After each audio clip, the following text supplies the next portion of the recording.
बिस्मिल्लाहिर्रहमानिर्रहीम। अस्सलामुअलैकुम बच्चों, आज हम उर्दू कवायद में मुतरादिफ अल्फाज पढ़ेंगे। सबसे पहले हम मुतरादिफ अल्फाज की तारीफ़ देखते हैं। एक जैसे मायने रखने वाले अल्फाज को हम मायने या मुतरादिफ अल्फाज और इंग्लिश में सिनोनिम्स कहते हैं, यानी वो अल्फाज जो बोलने या लिखने में मुख्तलिफ होते हैं लेकिन उनके मायने और मतलब एक होते हैं, मुतरादिफ अल्फाज कहलाते हैं। मसलन चाबी का मुतरादिफ कुंजी है। ये दोनों अल्फाज एक ही चीज़ के लिए इस्तेमाल होते हैं, यानी ये एक ही चीज़ के दो नाम हैं।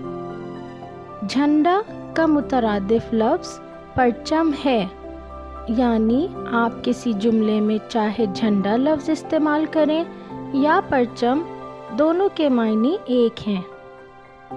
अब आइए कुछ मुतरादिफ अल्फाज की एक फहरिस्त देखते हैं। ये एक ही चीज़ के दो नाम हैं और उनका मतलब एक ही है। पहला लफ्ज़ सूरज और उसका मुतरादिफ शम्स है। दूसरा फूल और उसका मुतरादिफ गुल है। चांद का मुतरादिफ कमर।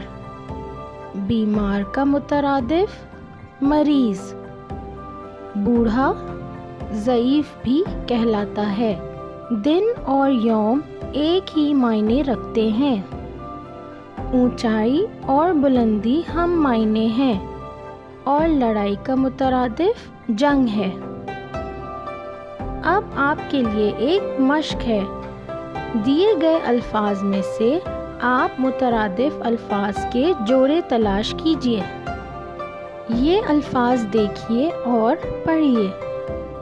आसान, सहल और करीब, इन तीन अल्फाज में मुतरादिफ अल्फाज की जोड़ी आसान और सहल की है। अगले तीन अल्फाज देखते हैं। लड़ाई, अमन, जंग। यहाँ लड़ाई और जंग मुतरादिफ अल्फाज हैं। बाप, वालिद, शौहर, इन तीन अल्फाज में बाप और वालिद की जोड़ी मुतरादिफ हैं। अगले तीन अल्फाज हैं यौम, आगाज़ और दिन। इनमें मुतरादिफ अल्फाज कौन से हैं? जी हाँ, यौम और दिन की जोड़ी मुतरादिफ अल्फाज की जोड़ी है।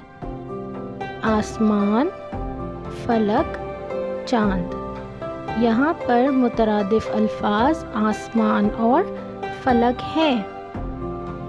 उम्मीद है बच्चों आपको मुतरादिफ अल्फाज का उन्वान बहुत अच्छी तरह समझ आ गया होगा। शुक्रिया।